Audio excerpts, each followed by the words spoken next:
नमस्कार प्यारे बच्चों, मैं आरती आप सबका आरती एजुकेशन वर्ल्ड में स्वागत करती हूँ। बच्चों, आज की इस वीडियो में हम आपकी कक्षा 9 की विषय हिंदी की वर्कशीट नंबर 41 करेंगे, जिसकी तिथि है 7 अक्टूबर 2020।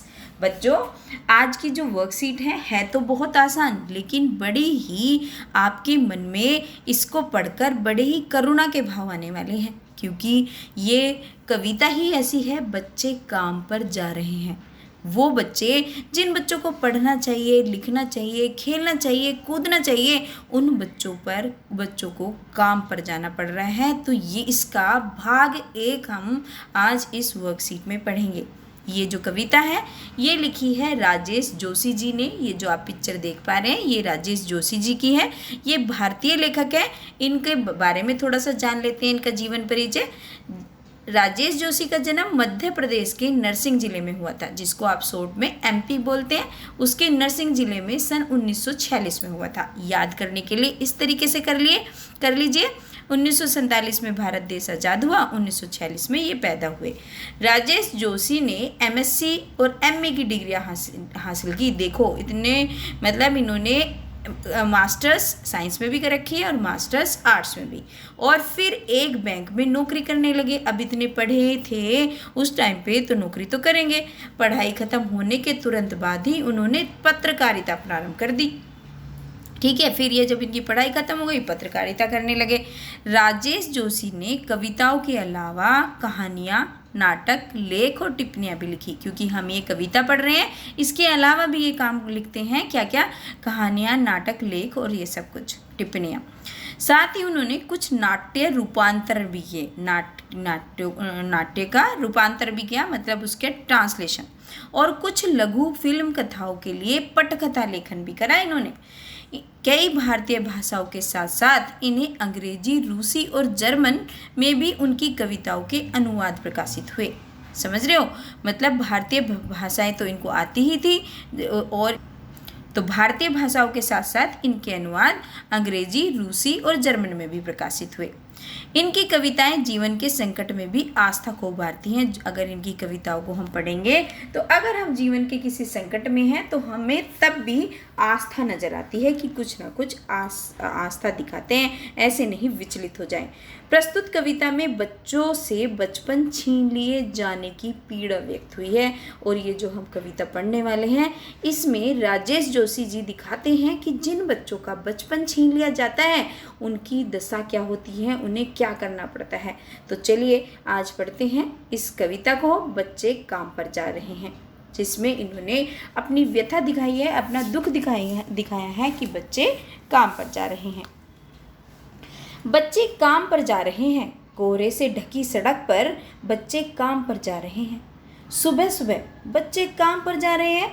हमारे सब समय की सबसे भयानक पंक्ति है, भयानक है। इसे विवरण की तरह लिखा जाना चाहिए। इसे सवाल की तरह काम पर क्यों जा रहे हैं बच्चे। तो ये क्या कह रहे हैं कवि कि देखो, बोल रहे हैं बच्चे काम पर जा रहे हैं और परिस्थितियां देखिए कैसी है।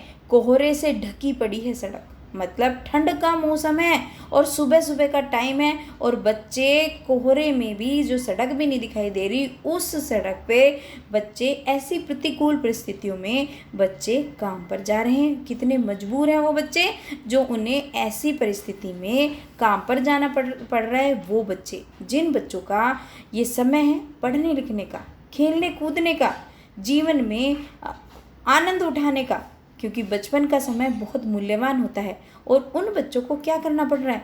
काम पर जाने के लिए वो बच्चे विवश हैं। तो इन पंक्तियों के माध्यम से जो समाज में व्याप्त बाल मजदूरी की एक समस्या है, उस पर अपनी चिंता जाहिर कर रहे हैं राजेश जोशी जी। वो दिखा रहे हैं कि बाल मजदूरी फैली हुई है, इसकी वजह से बच्चों को कैसी दशा है। अब वो बोलते हैं हमारे समय की सबसे भयानक पंक्ति है, और वो कहते हैं हमारे समय की सबसे भयानक बात है ये कि छोटे छोटे बच्चों को काम पर जाना पड़ रहा है। इस बात को हम इतनी आसानी से कह देते हैं, कवियों को और भी भयानक लग रहा है कि हम इतनी आसानी से कह देते हैं, लेकिन हमें इसकी ओर हमें ध्यान देने की ज़रूरत है, उनकी दशा को ठीक करने की ज़रूरत है और हमें ये जानने की ज़रूरत है कि ये बच्चे जिनका अब कौन सा जीवन है, इनका जीवन है खेलने का, कूदने का, पढ़ने का, लिखने का। अब उन्हें अपने पेट पालने के लिए अपनी मजदूरी क्यों करनी पड़ रही है, उन्हें काम पर क्यों जाना पड़ रहा है, उन्हें इस एज में, इस उम्र में ये काम क्यों करना पड़ रहा है। हमें इसका विवरण नहीं करना चाहिए, ये वर्णन करने वाली बात नहीं है, इसका कोई विवरण नहीं होना चाहिए, बल्कि इसको एक सवाल के रूप में समाज के सामने रखना चाहिए। समाज से ये एक सवाल है राजेश जोशी जी का कि आखिर बच्चे काम पर जा क्यों रहे हैं, ऐसी क्या मजबूरी है कि इन छोटे बच्चों को काम पर क्यों जाना पड़ रहा है, जबकि अभी इनकी उम्र किस चीज़ की है, खेलने कूदने की है।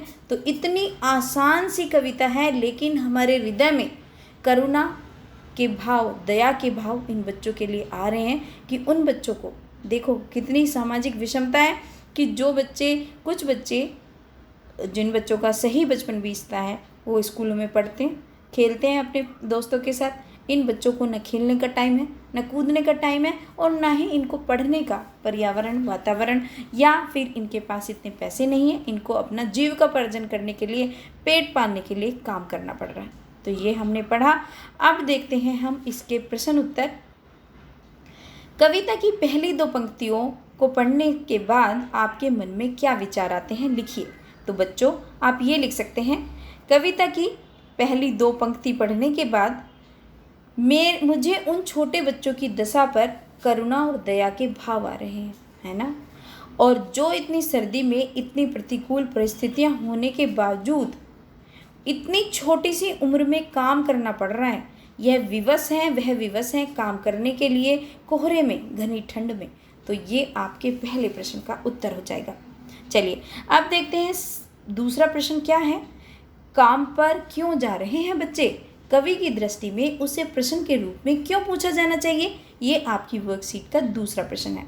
तो दूसरे प्रश्न का उत्तर आप इस तरीके से देंगे, कवि की दृष्टि में बच्चों के काम पर जाने की स्थिति को विवरण या वर्णन की तरह नहीं लिखा जाना चाहिए, क्योंकि ऐसा वर्णन किसी के मन में भावनात्मक लगाव और संवेदनशीलता नहीं पैदा कर सकता, कुछ सोचने के लिए विवश नहीं कर सकता। इस प्रश्न के रूप में पूछे जाने पर एक जवाब मिलने की आशा उत्पन्न होती है।